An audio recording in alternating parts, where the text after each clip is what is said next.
I started to understand that many of the things I was saying weren't true. I didn't really believe them. They weren't really my thoughts. They made me feel weak when I said them. Can you give an example? That's a good question. Can I give you an example?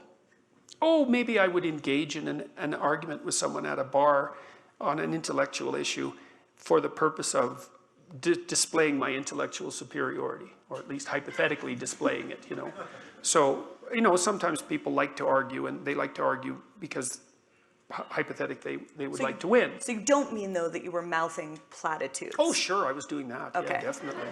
Oh, yes, all the time. And sometimes they weren't even platitudes, they might have been things that I picked up in books that weren't cliches, but they weren't mine. I didn't have any right to them. Like, just because you read something doesn't mean you have a right to it. You have to understand it, and understanding something that's deep means a deep transformation. It means you have to live it.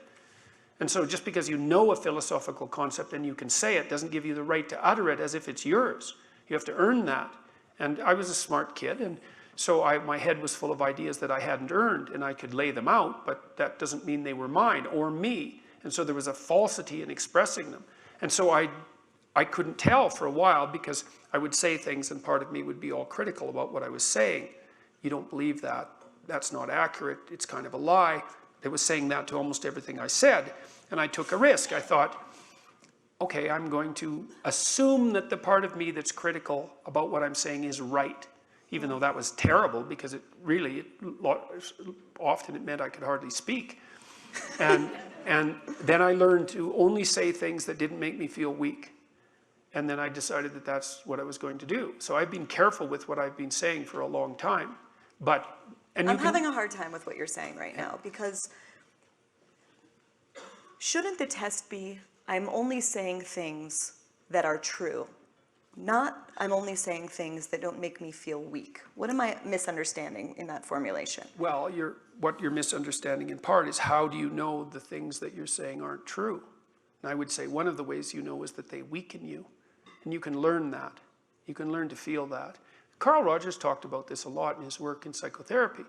He said that one of the primary roles of a psychotherapist was to be congruent, and what he meant by that was that there was no disjunction between what you felt in a situation, let's say, and what you said, that it was all one piece. And that was an embodied unity, not merely a conceptual unity. So I really do think that there's something to it. So you almost mean psychologically weak, not weak in terms of power. I mean psychologically weak. Okay. Yeah. I mean morally weak. Okay. I mean weak in character, that sort of thing. Yeah, that's what I mean.